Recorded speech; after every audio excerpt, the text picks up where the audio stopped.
1. Welcome to the Fourth Line Podcast, part of Full Press Radio. This is January the 17th, 2022, with you, myself, Carl, and Stevie Nick. A lot of hockey on today, hey? And it was a very important day today. It was a very important day. Happy Martin Luther King Jr. Day to all of our American friends. Absolutely. Is it a thing that you wish I don't know. happy of? I don't know. It's his birthday. It is. Happy birthday. I think it is definitely an important day. Definitely a day worth recognizing, worth setting aside to think about just the role that we can all have in making all racial interactions, all of that equitable. I think that's a really important thing to be doing.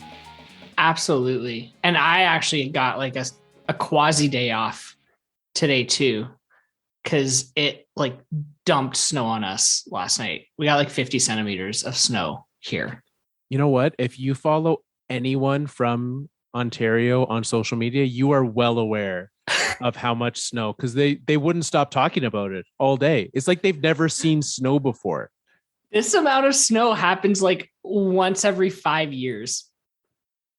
It's great. My back is killing me. It took me 4 sessions to go out and shovel my driveway today. Well, that's on you for having such a large driveway. That's a nice flex by you, but it's not a flex, Carl. You know why? Because I'm like a chump bent over lifting snow with a shovel, and every house around me, these men are pushing snowblowers by like they're shopping carts.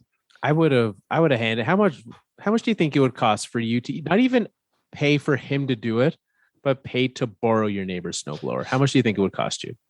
I don't even think it would cost me that much. But you know what? It's funny you bring that up. I was a little salty today that all these dudes were watching me shovel and they're all just putting their snowblowers back in the garage.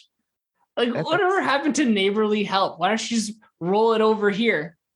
Yeah, push it. Because how long does it take them to snowblow? Even with the 100-year snowfall that you got there in Toronto today? Like a quarter of the time that it took me to do my driveway. Yeah. And they're not going to work. No one worked today, even though everyone works from home now. No one worked today. I'm also surrounded by seniors. So this is like all they did today.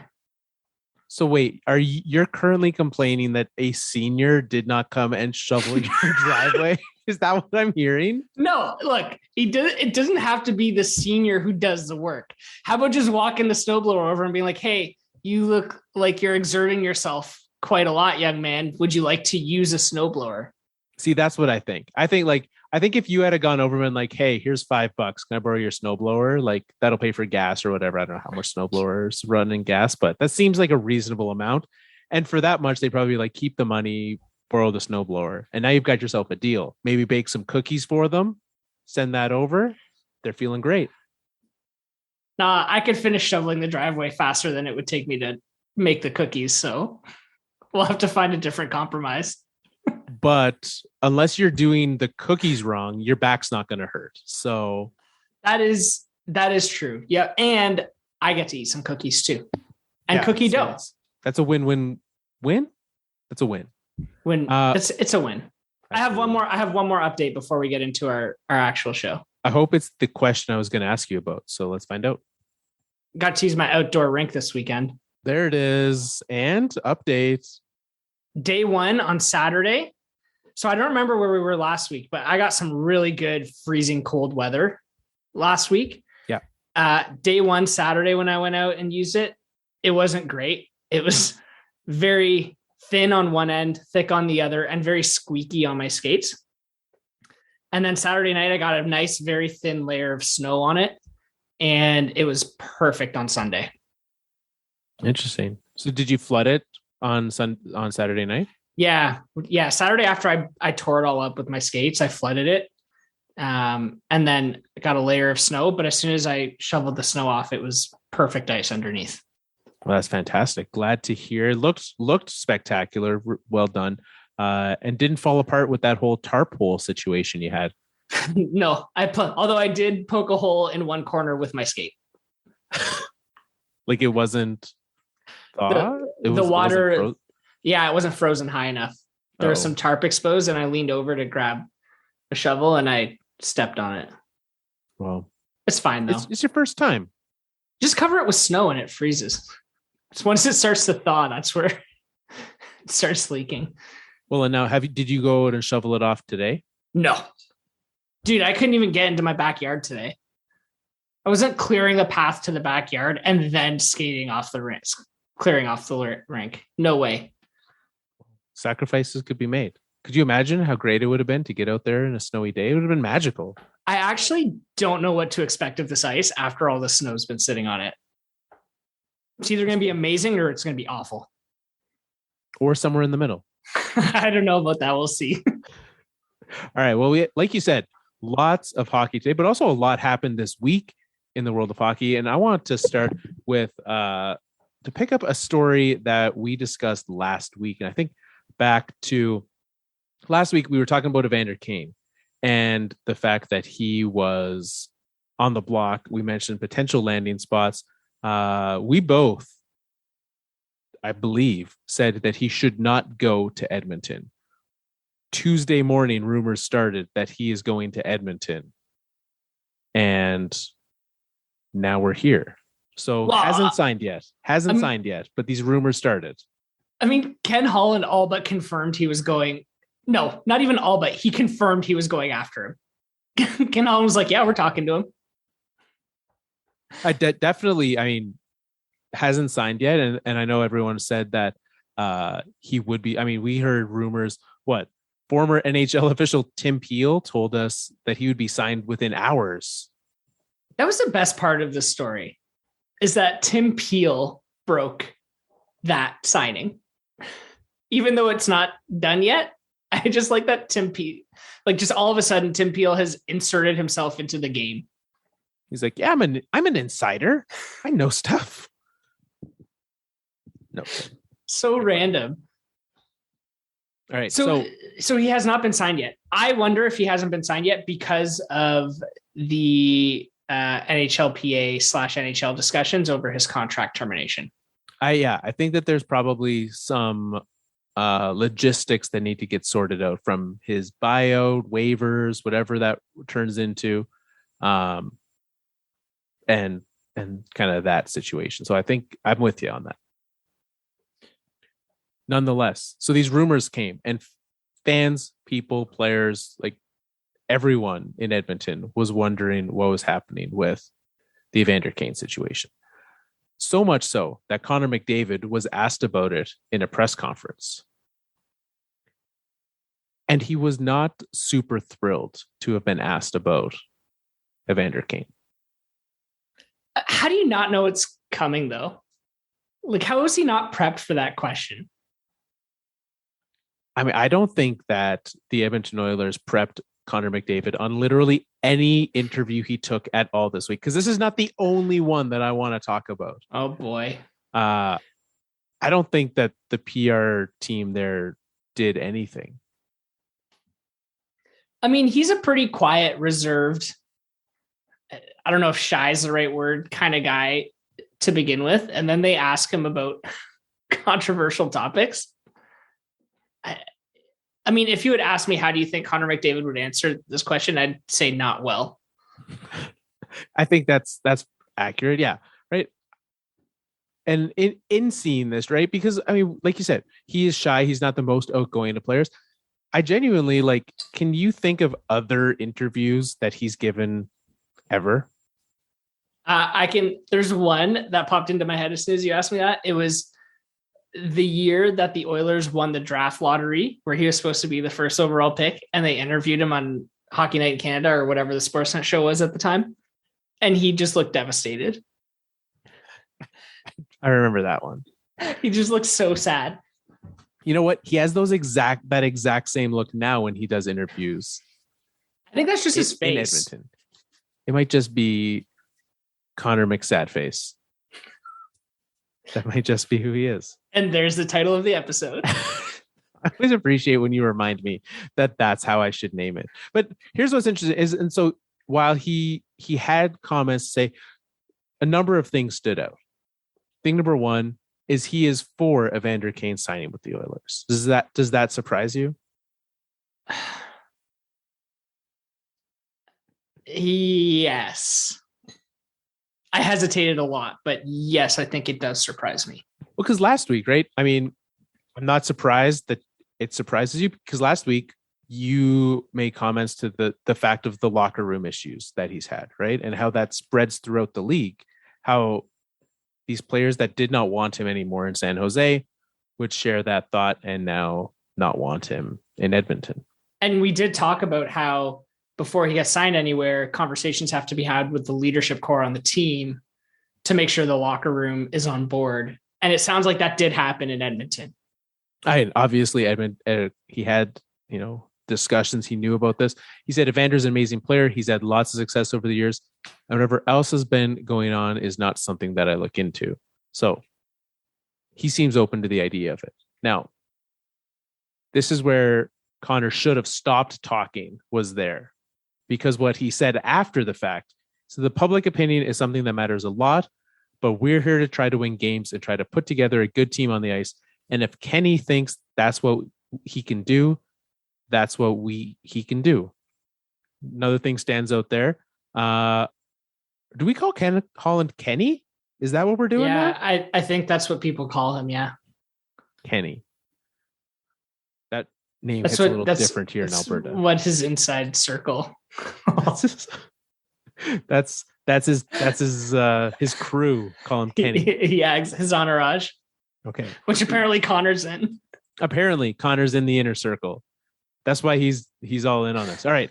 But Connor does not stop there. He says, and this is where it really starts to get interesting. I'm not really here to discuss optic issues. Do you agree with that? Is it up to Connor McDavid that he should not care about the optics? No, he absolutely should. He's the captain of the team. He's the face of the team. He's the face of that locker room and their voice. He absolutely should care. I agree. I think the optics of any situation have to come down to it. Now, granted, I think once, because those optics do not just impact the fans, because if fans have that opinion, there are players inside that locker room that have that opinion. And especially if they know that Connor McDavid, the leader of that team, steps up and says, hey, I want Evander Kane. I think that's a great idea. Do you think a third line, fourth line guy is really going to say, hey, maybe it's not the best call? No. Absolutely not. Absolutely not. Those optics are happening in any locker room as well. Okay. So Connor's not there to think about optics. If fans don't like it or the media doesn't like it, whatever. It is what it is. I'm sure there's lots that goes on the ice and whatnot that fans don't like. And we don't necessarily have to discuss those up here with you guys. Wow. Someone's getting a little spicy. The best part is, or maybe worst part, it was all completely unprompted. Like they asked the original question. Right. And you delivered that statement in 3 distinct parts, right? There was like the beginning and then it escalated a bit and then it escalated a bit, but he delivered it all in one go. There's no follow-up questions in there. No, that was all his thought. They were like, hey, there's this rumor about Evander coming. What do you think about that? And then he went. He started with Evander's a good hockey player, and he finished with, we don't care what the fans and media think. Yeah, Evander's a great player. If the fans don't like it, it is what it is. That's how you know that no one from PR talked to him before that press conference. Yeah, I don't know how you don't prep someone like Connor McDavid before going in front of the media after the news cycle that they just went through. That's a huge miss. Absolutely. You can't do that. But maybe they did. And maybe Connor McDavid was like, I'm going to nip this in the bud right now. What's the one thing that's become clear to me through the last week of Edmonton Oilers press conferences is they have, as a collective, as a team, taken the stance of, we want to win no matter what. I don't care who we have to bring in or what we have to do. I don't care what the fans are going to say, the media is going to say. I don't care what other teams are going to say. We want to win. And bringing in Evander Kane from a hockey perspective helps them in that perspective for sure. Well, and I think, I mean, he's been in that locker room or in that market for a while, more the market, right? He's been in that market for a significant time now, right? He is part of that. He knows what's happening. And like any organization, you bring in a controversial player and you win, nobody cares. Yep. Nobody cares, right? We see it all the time in sports. You bring someone in, they start winning, and all of a sudden, all that controversy is gone. No one's particularly caring until like Antonio Brown takes off his jersey and quits on his team 2 weeks before the playoffs. Yes, exactly. You're exactly right. The question is though, because we know now that Ken Holland's not going out to make any blockbuster trades.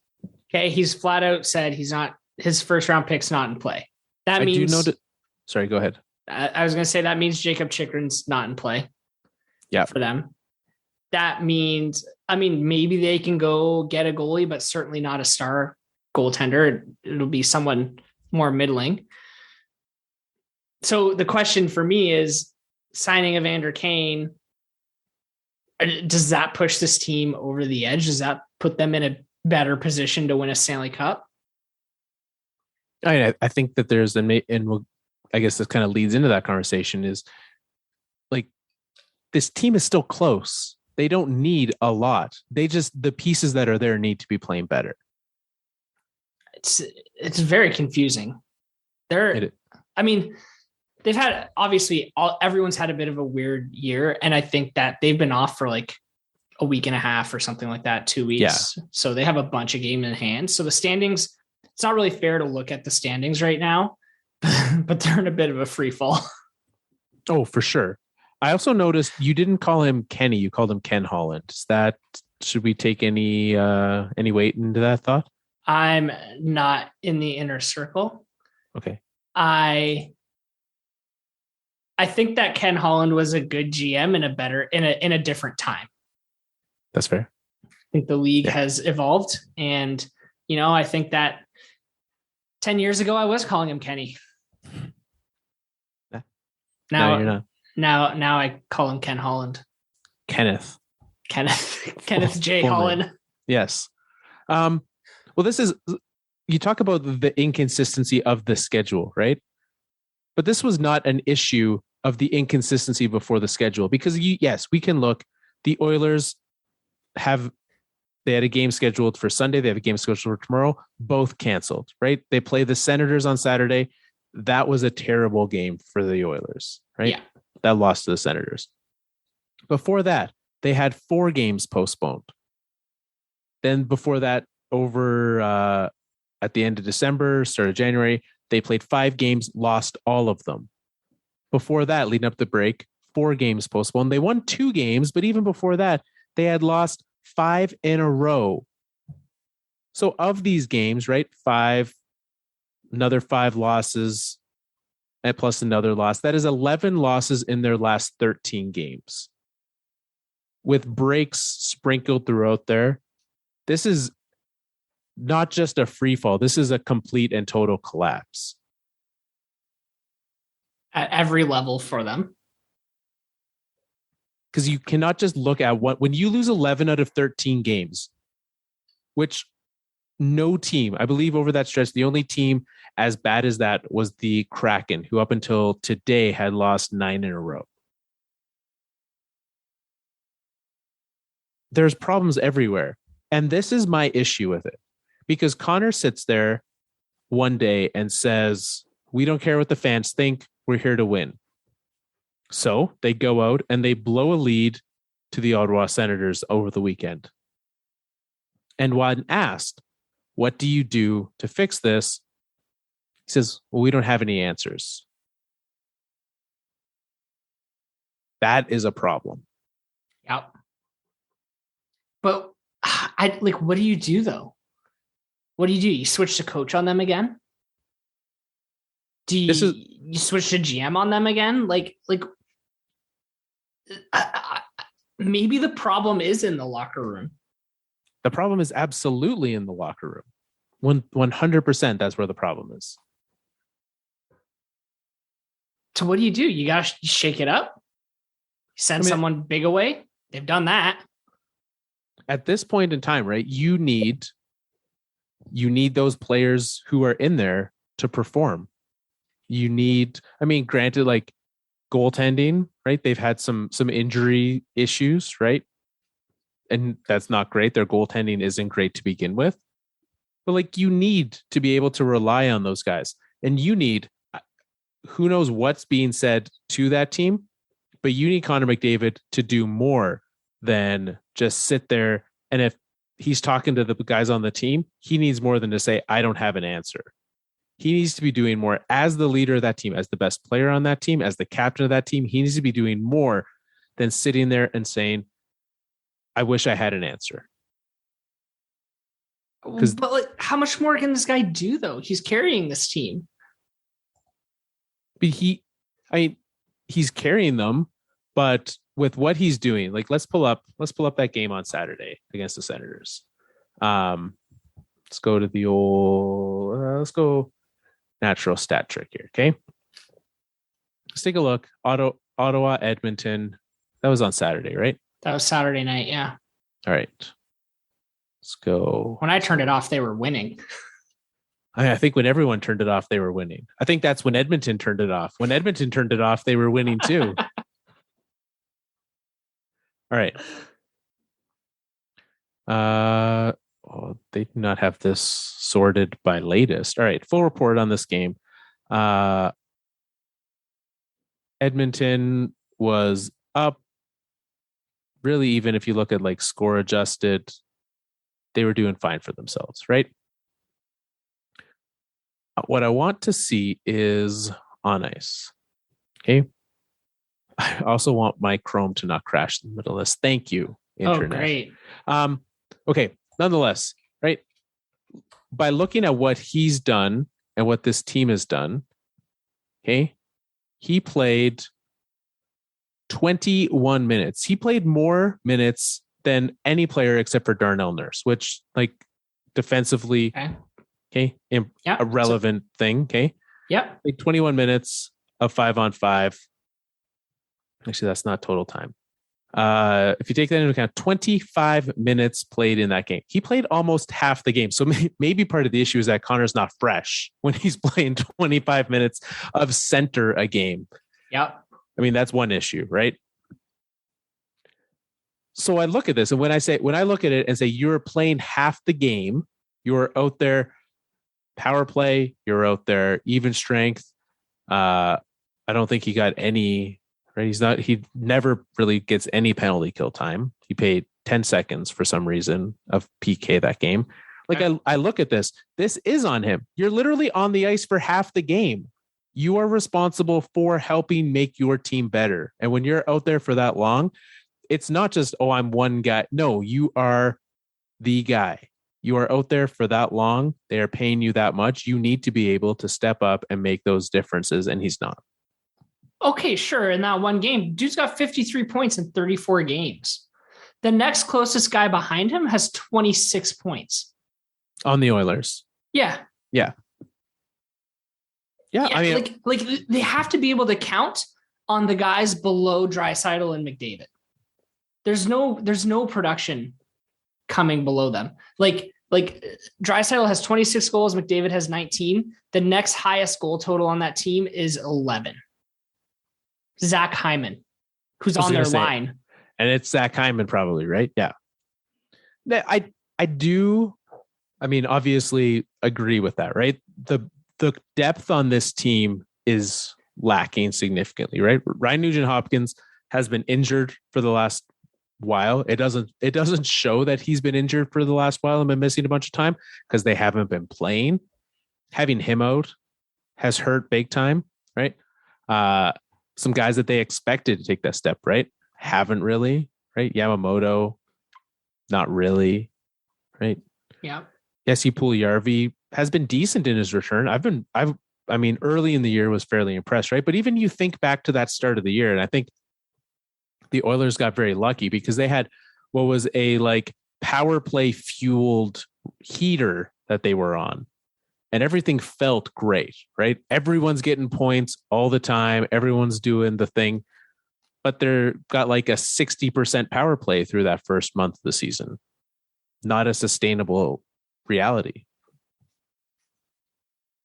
Yeah, it's I don't know. I mean, I agree with you on the McDavid thing that when it comes to, you know, leadership and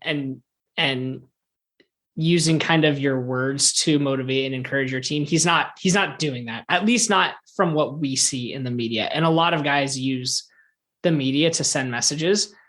If he has messages to send, he's not doing it in his post games. No, certainly not. But, you know, in terms of on ice, I have a hard time saying they need more from him. I don't know. This team is an enigma. That's an accurate way to put it. I will say I'm going to have fun with sample sizes here, but we are more than halfway through January. Connor McDavid has 1 point. How many games have they played? That's not it is January 17th, Nick, and Connor McDavid has 1 point. Is 1 point in 2022? Yeah. How long is that going to last? I mean, he's not getting a point tomorrow. Okay, here, let's play one last thing before we wrap this up. Let me just re-pull up the Oilers schedule here. We'll have to try to remind ourselves to go back and double check this. We're going to play over under Connor McDavid points in January 2022. They have 7 games left as scheduled. So if none of those are canceled, he will have played 10 games in January, 7 remaining. Over under 10 points in 10 games. Over. Really? So you think he's going to get in these 7 games more than 9 points? Yeah. That's impressive. He's due. He's due for a big game. He's going to have like 1 4 or 5 point game. I'm now going back and looking. Last year wasn't a thing. Ooh. No, not there. I do not believe this is how dominant Connor McDavid is. I'm going to see if there has ever been. When was the last month do you think that Connor McDavid went under a point a game? When was the last month that he went under a point game? Yeah. Was it this season? No. So it was dating back to last year. Probably or even further. The year before. 2019. I'm going to say like February 2019. April 2019, the 4 games at the end of the season, he only had 2 points. The last one before that was like an actual meaningful set. January 2018, he only had 9 points in 10 games. So maybe Connor's just bad in January. That's what we're learning right now. Figured it out. Problem solved. Connor McDavid. I think he'll have a strong finish.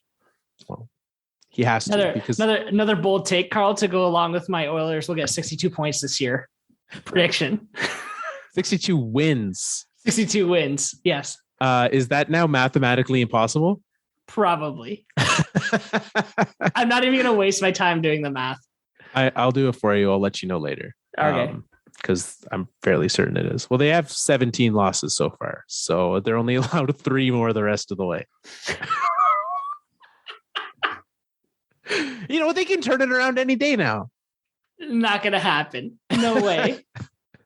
Look, if the Oilers do hit 62 wins this year, I guarantee you Connor will have more than 10 points in January. All right. Let's move on, because not just this happened this week. There was other big news in the NHL.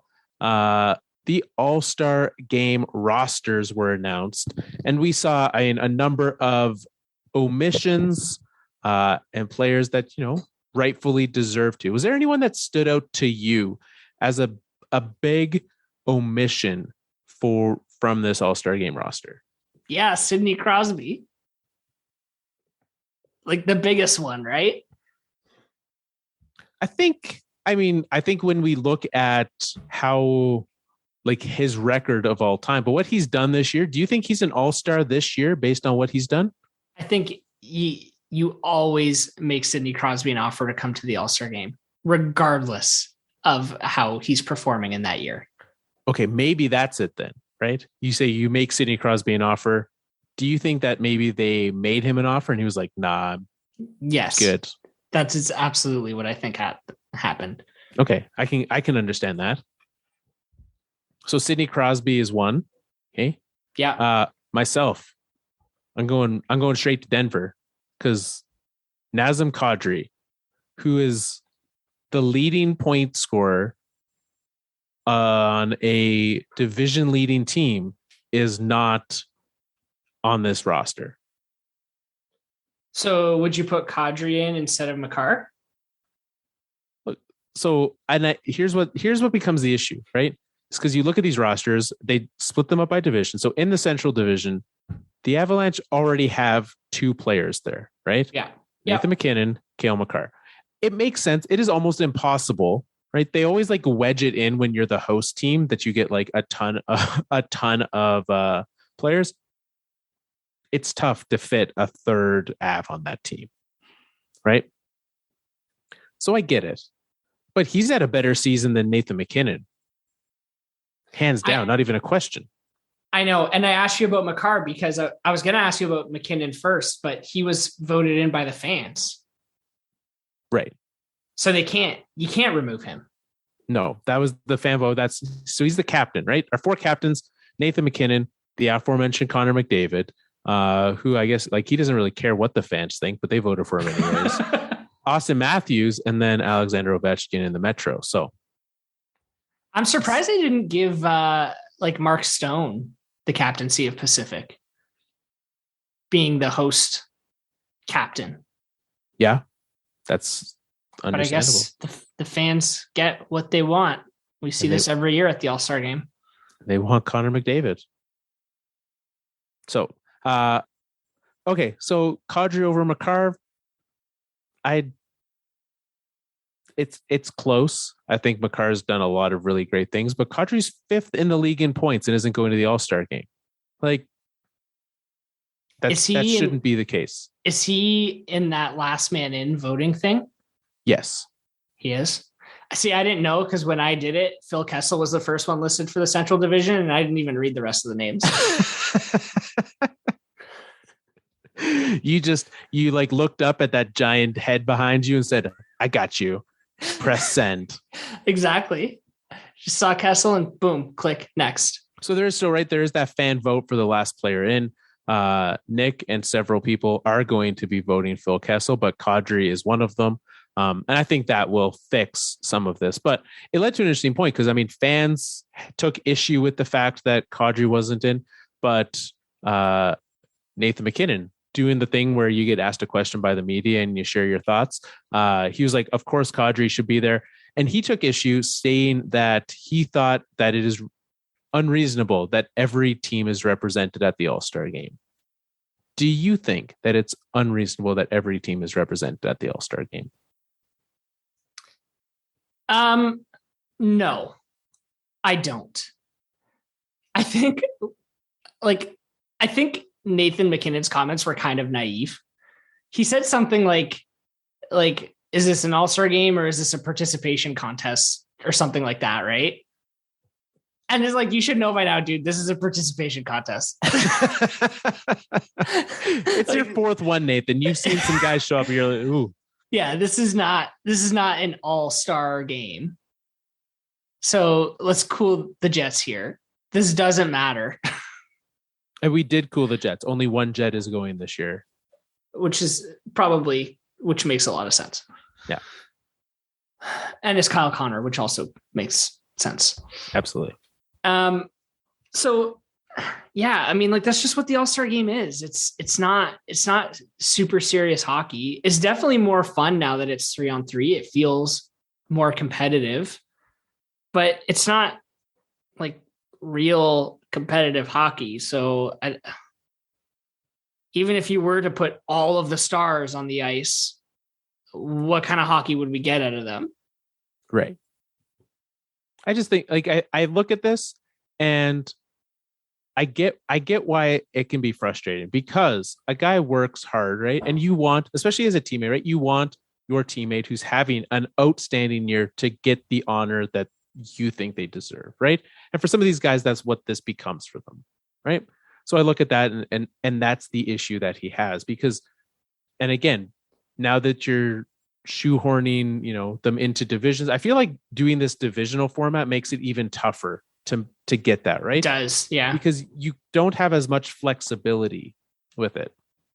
You have a 1, 2, 3, 4, 5, 6, 10 person roster, 8 teams. So like there's only 2 teams that can have multiple players. So for example, when now you look at Vegas, if they got 2, right? They got Stone and Pietrangelo. They're the host team. Like they don't even get 3 because you have 2 going from Edmonton. Yeah. Right. So it's tough in that regard. The second team that got a bonus one, Cam Talbot and Kaprizov from Minnesota in that division, right? Is that even the ones that I would go with? Not really. Right. But it's like, well, we went Talbot. Is that a fine choice? Yeah, that's a great choice. He's been having a good year. Can we leave Kaprizov off that list with what he's been doing the year after a Calder? Not really. Yeah. Yeah. I don't know. I'll start like, would you rather they revert back to doing East versus West? I think they just expand these teams, right? If you're that concerned about it, who cares about how many people are on this, right? I think of other All-Star Game rosters. I think of baseball, and baseball's is weird because they like got into that situation where they had to cancel the end of the All-Star Game because they ran out of players. And so that was just like everyone gets to go. I think they have, I want to say it's 40 man rosters for the All-Star Game. Who cares how many people are on the All-Star Game? You're playing 3-on-3, right? And you're only sending what? 3 lines, not even 3 full lines. I guess it will be 3 full lines once they do the last man in vote. Like you don't even have 3 lines for regular game. You can roll 4 for an All-Star Game, expand it, let 3 more in, right? Or add more teams and do it tournament style. Yeah. Going to this 3-on-3 significantly shrunk the amount of players that can go because like you just have less players on the ice. So I think that's tough, right? I'm all for letting more players in because then you're not going to sit here and look and Nick Suzuki's on the ice for some reason. You have to watch him for a third of the game. Not even Habs fans want that. Oh, right? Like, this is what we're doing. We're sending Nick Suzuki instead of, I don't even know for the Atlantic who you would send. Anyone else, really. Literally anyone else. Right? It's just not great. I mean, yeah. Brad Marchand's not on this list. Which is unreal. He's been having a great year. Right? And Patrice Bergeron is going. I mean, I'm not that upset about that, but literally him over Batherson and Nick Suzuki is ridiculous. Yeah. Yeah, agreed. Anyways, it annoys me, but I don't. We just gave you solutions, NHL. Take them. Once again, we've solved your problems. And you're not going to listen to us. Yeah. Ridiculous. All right. Let's take a break here. We're going to be back on the other side, looking at the best and worst of the week, as well as the Elimination Station.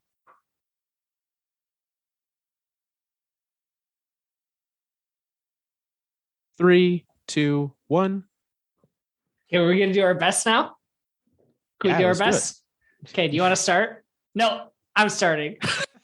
I don't even get a choice. No, I'm starting, Carl, because I've been so excited to talk about this.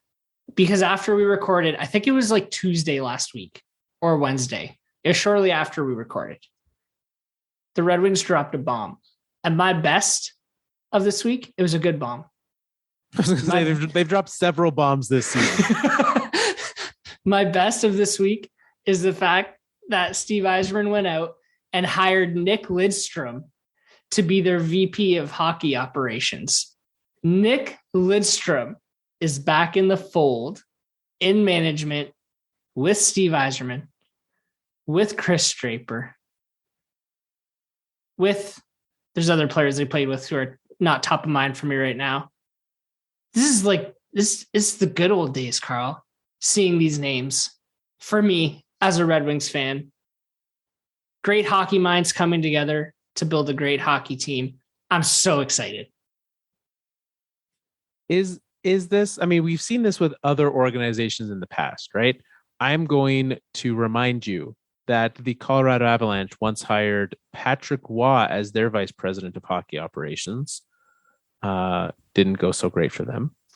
Did Patrick Waugh ever have the nickname The Perfect Human? I think he gave that to himself several times. Yes, I believe that's the case. Absolutely not. Nick Lidstrom, dude, one of the best defensemen of all time. Great hockey mind. Okay, so what because every team has a different idea of what the VP of hockey ops is. It's a good question. I'd like it answered too. It's pretty vague. I mean, I think what happened was Nick Lidstrom was like, hey, I'd love to come back and work for the organization. And Steve was like, what do you want to do? He's like, I don't really know. Like, what do you guys kind of do up in management? And he's like, well, I'll give you a VP title. You come, you have a look at player development, have a look at scouting, have a look at, cap management, and kind of, wherever you see your fit, we'll work you in there a little bit. I thought you said cat management. It was like, come over to my place, just watch the cats, make sure they're fed. That's fine. Whatever. Imagine Stevie starts him at the bottom, just like anyone else. Started my personal assistant, and you got to work your way up. You got to pay your dues. You don't get to be a vice president by not feeding Steve Yzerman's cats first. No, you got to go the unpaid intern route. Exactly. Coffees, all of it. And so certainly fans are excited about this in Detroit, right? With good reason. Yeah. He's back in the fold. The on ice product, which is what do you think that this is more of a, I know that players don't care about optics and how the fans feel, but do you think this is more of an optics thing to get the fans excited as things are getting better? Or are you expecting Nick Lidstrom to actually be contributing in significantly meaningful ways in the next couple of seasons? Well, he has been scouting part-time for them in Europe since he's been retired. So I think this is the organization now being like, okay, we expect you to contribute in meaningful ways now. Because he really hasn't been. Right. I think the expectation is for him to be contributing in meaningful ways and to be part of bigger discussions and more strategic discussions, more so than just like, hey, did you see XYZ play in the Swedish Elite League this weekend? What are your notes? Right. Yeah, and that makes sense, right? You only have you have this in with a player that is, like you said, involved in hockey and involved in pretty meaningful and significant ways. So definitely good to have him in there. And I mean, very excited for Red Wings fans. I mean, at first I thought it meant that he'd be moving back to the Detroit area. And I thought part of it was getting him back into the arena and around the team to start working with guys like Moritz Seider and some of the other defensemen that they have up and coming. He's staying in Sweden, at least for the time being, though. So it's quite the sophisticated remote work job. I assume that they have a Nick bot that is going to be going around the ice, and they'll strap an iPad to this thing and he'll still be able to participate in practice. I think it'll be fine. No, it's going to be a projection, like a virtual reality thing. Ooh, a hologram of Nick Lidstrom skating around the ice? A hologram. No, just standing at the entrance of the dressing room. Okay, hear me out. Because this started as a nonsensical idea, but I think we just came up with the best thing that NHL teams can be doing for practice. Because, as you know, the last number of years, they've been working with those on-ice projections, right? So instead of seeing you go up to the press box, that's where you have your team meeting beforehand, and you literally the coach is just working it on the literal ice, right? This is what I want from you guys. And then when it's happening, you just project it and you go and stand on your dot. You move it, you follow it. The coach is going to tell you exactly what to do and you do it. Why aren't NHL teams doing this? That's a great idea. Did I just get hired by an NHL team? I think you should have. I think Buffalo might still have that VP of business development job open. I mean, look, if I can still work from Sweden and have a hockey ops job. I don't need anything. I mean, if I don't have to move to Buffalo, that sounds great. Especially because did you know, I think Buffalo got a bunch of snow today. Did you know that? Yeah, they did. Carl. Yeah. I know you're making fun of me. Look, I fully expect to be made fun of the exact same way when it becomes like minus 30 in Calgary in a week and I complain about it. So over my knees, Carl. The snow was up over my knees. Well, you've got short shins. It's not everyone. Nick's thighs are like 3 feet long. It's unreal. All right. Do you want to know my best of the week? Yeah. Mine actually happened today. It is a rare time where we get to experience a game happening before we record, but because of the holiday in the States, there's actually games today. And one of them was where was this game? I said today. Yeah, there it is. San Jose Sharks won 6-2 against Los Angeles Kings. Not that surprising, right? Nope. What was surprising? Timo Meier scored 5 goals, and not just 5 goals. Here's what's even more impressive. He scored 5 goals in 2 periods today. Before the end of the second, he had his 5. He scored his second with 28 seconds left in the second period. He scored his 5th goal and then just took the 3rd period off, I think. Hey, he deserves it after scoring 5. Right? Who was in net for the Kings? Jonathan Quick was in for all 6 goals. He just brutal. Let them all in. Brutal. And so when looking at this, right, I mean, the list of players that have had multiple 5-goal games, how many players in the NHL history do you think have scored 5 or more goals multiple times? Oh, multiple times? Multiple times. Like the same guy's done it more than once? Yes. I don't think that's a very long list. No, and most of them are like maybe. It is less than a dozen. And the highlights of the list: Wayne has done it 4 times, Mario's done it 4 times, Maurice Richard twice, Daryl Sittler, and Brian Trottier are the names that most of us would know. Yeah, all big ones. Yeah, right. So like the stars of the game have done it. However, it is a rarity nowadays. I mean, we had it. There were some years looking back at this that there was multiple times that this happened within the same season. But since we clocked over to the year 2000, actually since 1996, when Sergei Fedorov scored 5 goals for the Red Wings, we have only had it happen 5 times in the last, 24 years. So certainly 5 goals in a game is a rarity. That's funny. I don't know why I thought it happened more than that. Nope. But guess not. No, we had, sorry. Who else? Mika Zibanejad last year for the Rangers. Okay. Patrick Laine, Johan Franzen, and Marian Gaborik are the 5 players that have done it in the 2000s. Marian Gaborik, really?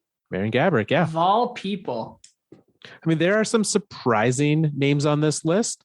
I think the most surprising is Mike Ricci. Scored 5 goals when the Avs were still in Quebec. That's going back a long way, Carl. It is very much so.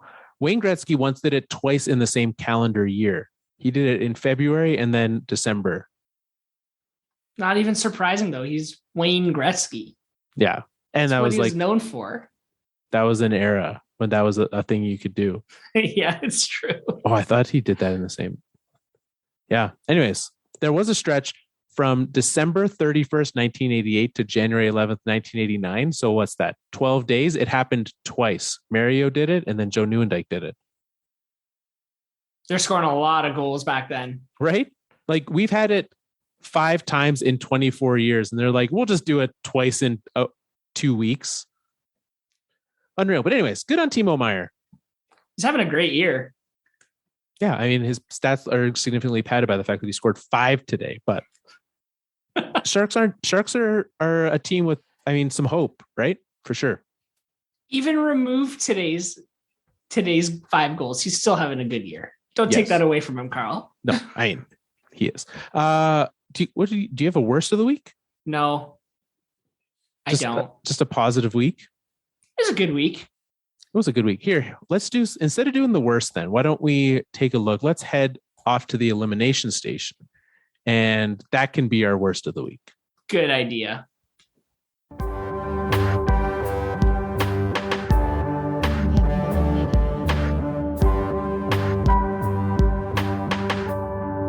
Elimination Station. We are back. Reminders, the Elimination Station. We eliminate one team from the playoffs, and then we figure out what we need to do to fix that team to get them back in the playoffs. Yeah, last week we debuted it for this season, and the team that we eliminated was the Arizona Coyotes, who at the time were the bottom of the standings. And that's no longer the case. Is it because they beat the Leafs? They did not just beat the Leafs. So we gave them some real bulletin board material. We told Arizona, we're like, hey, you're the worst team in the league. Then they went out, they beat the Leafs, they forced the Avalanche to overtime, and then today they beat the Canadiens. I wonder what that says about who we should eliminate this week.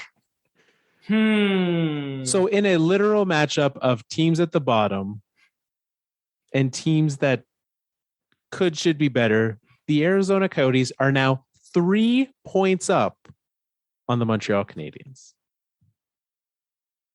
Well, I think it's pretty clear, Carl, what we have to do. I think, welcome to the Elimination Station, Montreal. Not even a question. I had decided we were going to eliminate Montreal this week, last week. Yeah. I mean, it is a pretty easy choice of what to do there for fixing them. From the Stanley Cup Finals to second eliminated in the Elimination Station. Not a great year for the Montreal Canadiens. Runner-up Stanley Cup to second in elimination. Wild times in Montreal. And this was, I mean, last week, Arizona, there was like a pretty clear-cut way to fix that team, right? Get draft picks, just get better, create something that people want to be a part of so you can sign some free agents, right? Montreal is a little bit different of a scenario, though. Well, yeah, for sure they are, because they have, I mean, I hesitate to call it a core, but like they have a foundation laid, I think. That's what I thought. That's also how I feel about my physique. I wouldn't call it a core, but like there's something there. I used to think there was something there. Yeah, I mean, exactly. Right. That actually kind of makes sense. That's a good metaphor for what's happening with the Habs. Am I the Montreal Canadiens? Your body apparently is the Montreal Canadiens. Yeah. As I age. As you age. They get worse. As you age, so does Carey Price and Shea Weber, who have just decided to not play anymore. That's not true. Carey Price literally today stepped back onto the ice to start rehabbing his injured knee. So he's on his way. Shea Weber, on the other hand, likely he's done his career. Right? He's just done. Didn't I see Carey Price has to like rehab his knee from scratch though? Like there's no return table, right? No, it is still an indefinite timeline for him. Yes. Right. So there's that. There's that. Just your $10.5 million goalie.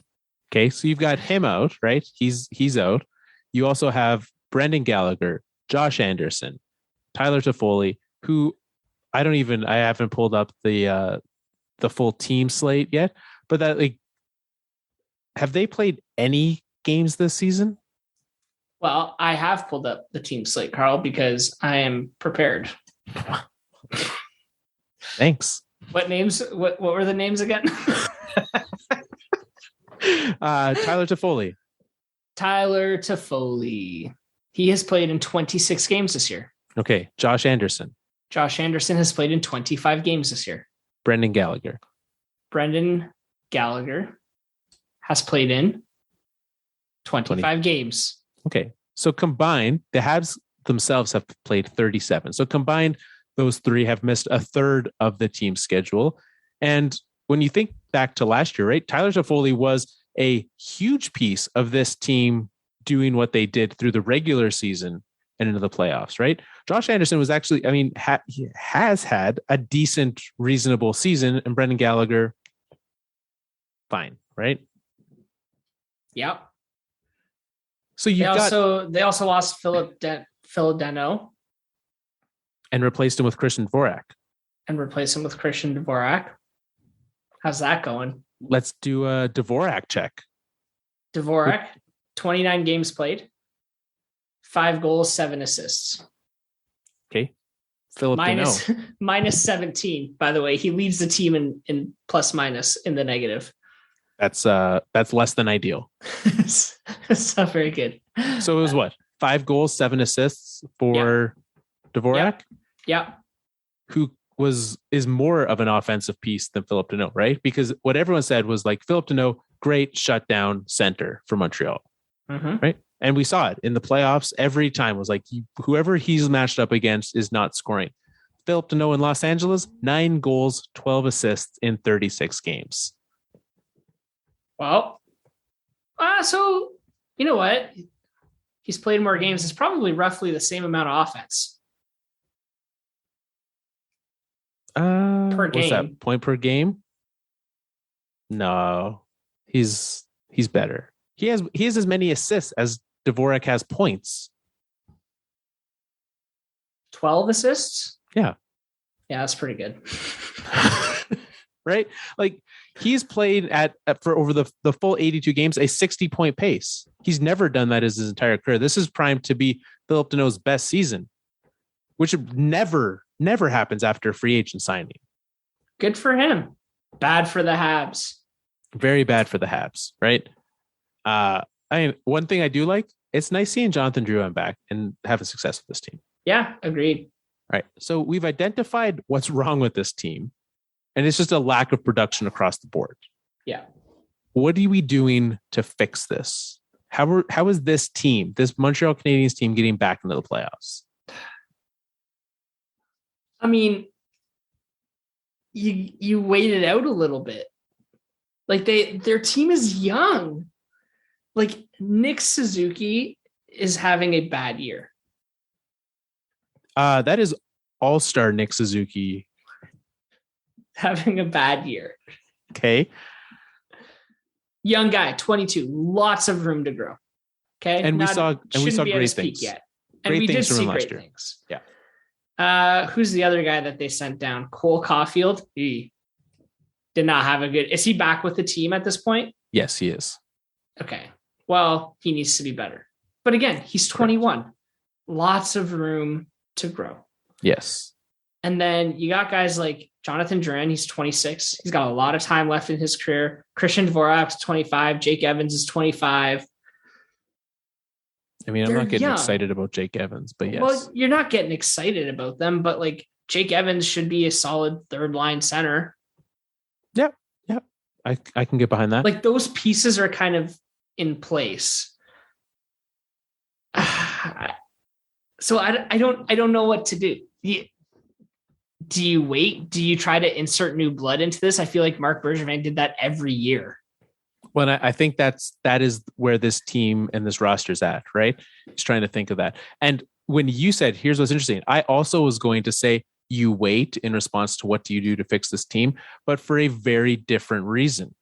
I look at this team and I'm like, you have to wait because you have, unless you're going to be able to manage to somehow slide both Shea Weber and Carey Price's contracts onto long-term IR, depending, right? We don't know the state of Carey Price's knee right now, right? We don't know what that's like.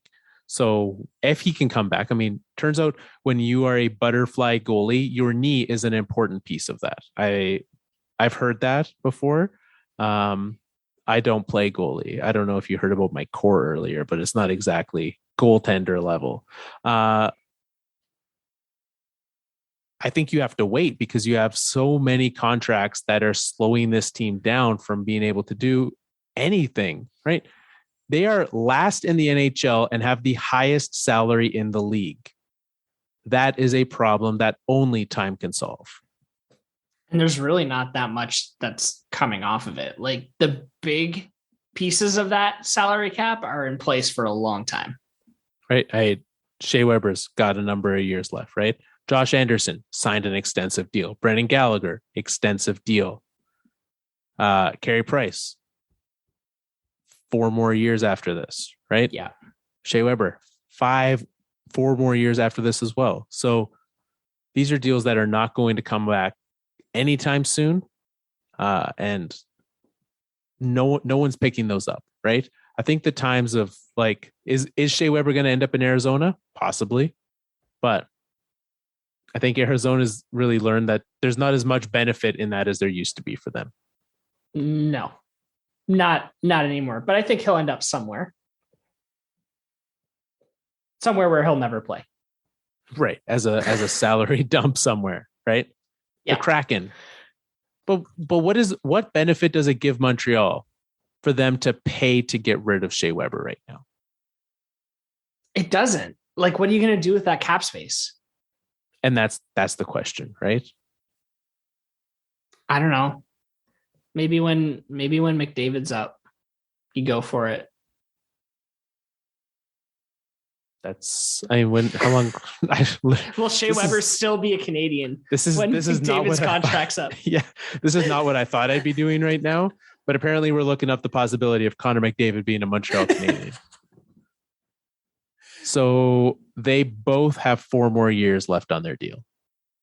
Shea Weber and Connor McDavid? Yes. Okay, so they might need to unload Carey Price would be close too. But I mean, if it's a contract, right, that you're signing them to, then that's great. There is a no move clause for Connor McDavid that kicks in at the end of the season. So there's no way Connor McDavid's going to Montreal. Could you imagine? He puts up with the Edmonton Oilers media and that market for so long to only go to a tougher media market.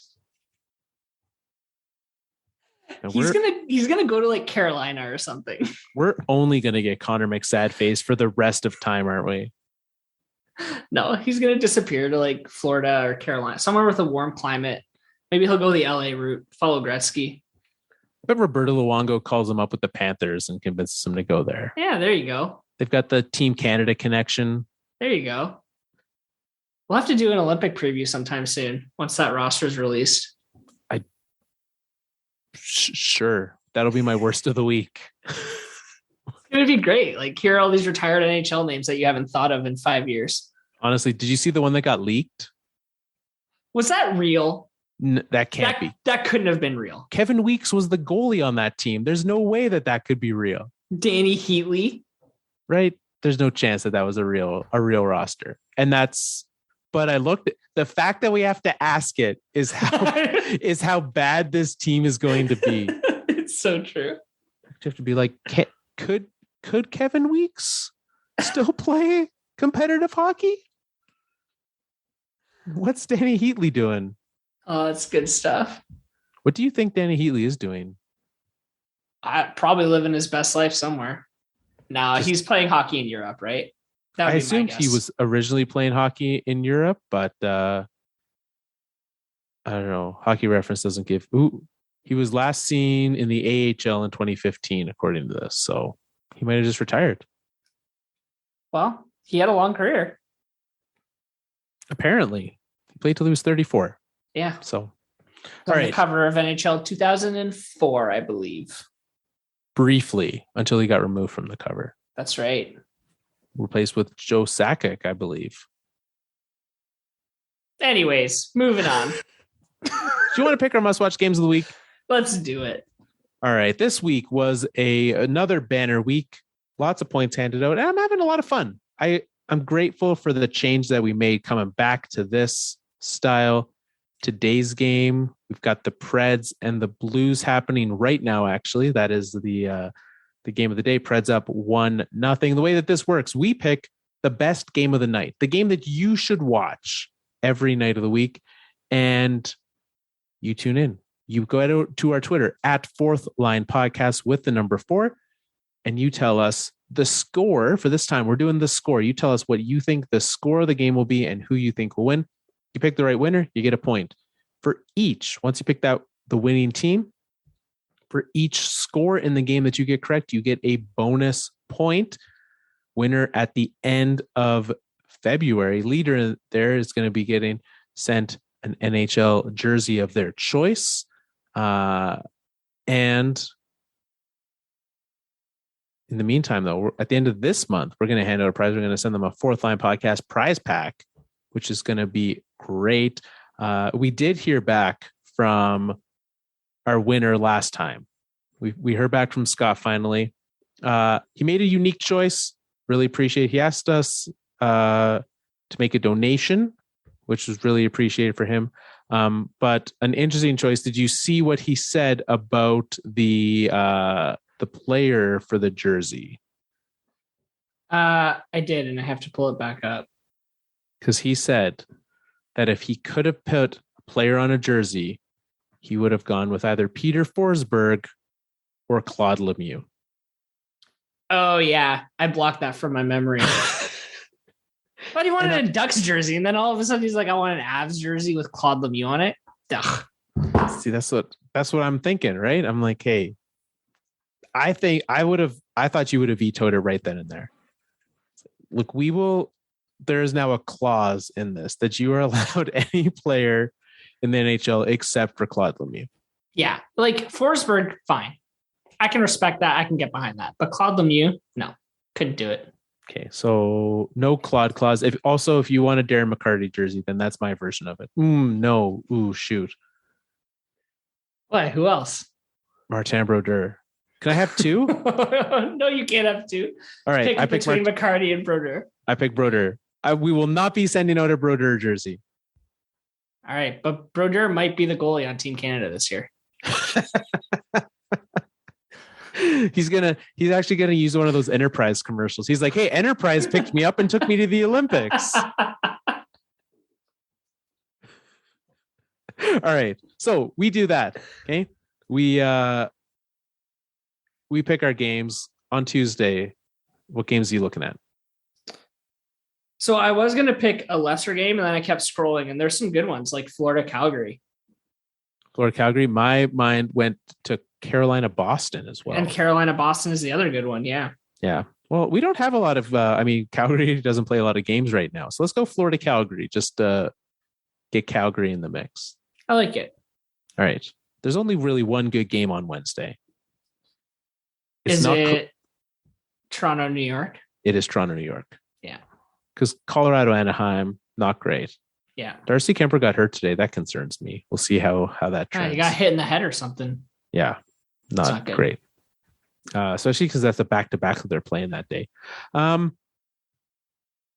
Last week, we made sure that the team that got eliminated in the Elimination Station had a game. Montreal plays Vegas and Colorado this week. Which one do you want to go? Let's go Colorado. Okay. Because I don't know what day this is. The app doesn't say on January 20th. Is that Wednesday? Thursday. Thursday? January 20th. I think we should do Florida Edmonton. 2 Florida games in the same week. Florida getting that Alberta road trip swing. Yes. I'm good with that. Which is good because we shouldn't do Florida Vancouver. That should not be a game that we have to watch. No. I know that we already have both a Rangers. Oh, we didn't pick the Hurricanes. We also have a Rangers game Rangers, Hurricanes, I feel like first, second in that division. It's hard, even though we already have the Rangers. That feels like a must pick. Yeah, it's that day. That's the best game. The Saturday game, Montreal, Colorado, that has been selected. If we were not picking that, there's genuinely not very many great games that Saturday. Really, what? Winnipeg, Boston at 1 p.m? Yeah, it's probably the only other one. All right, let's head Sunday. We do have more games this Sunday. Which one stands out to you? How about Winnipeg, Pittsburgh? That's what I picked.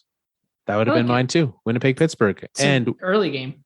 It is very early, which brings us to, which is good actually. I checked the football schedule. That game will be done before the NFL playoff games start for that day. So there you go. That was a good choice by the schedule makers there for once. I'm looking Vegas, Washington next Monday night. How do you feel about that? I like it. Let's do it. Vegas, Washington next Monday. The only other one, no, that wouldn't be a good one. I was going to say the Flyers, but the Flyers are not great lately. They're in an exciting game tonight. I've got that game on right now. New York, Philadelphia. It's been back and forth. Is it? Well, maybe we should have picked it. Dallas, Philly next Monday? No. Okay. No. All right. So there you go. Those are our games every day. Tune in. We will post the tweets about it. I usually post one in the morning, one in the afternoon, evening times. Head on over. Let us know your pick. Get points, win prizes. There's literally zero that you can hurt. Maybe your pride if you're bad at it, but that's about it. So head on there at Fourth Line Podcast. The fourthlinepodcast.com is the website to go to for more. And you can find us wherever you listen to podcasts. Hit the subscribe button. We'll be waiting for you every Monday evening throughout the rest of the season. So thanks for tuning in. If you want to get a hold of us for something a little more, mail at thefourthlinepodcast.com is where you can find us. Until next week. It's time for us to wrap up another Fourth Line show. I know what you're thinking. You don't want us to go. It's almost time for the All Star Game, where Connor McDavid will probably say more things without shame.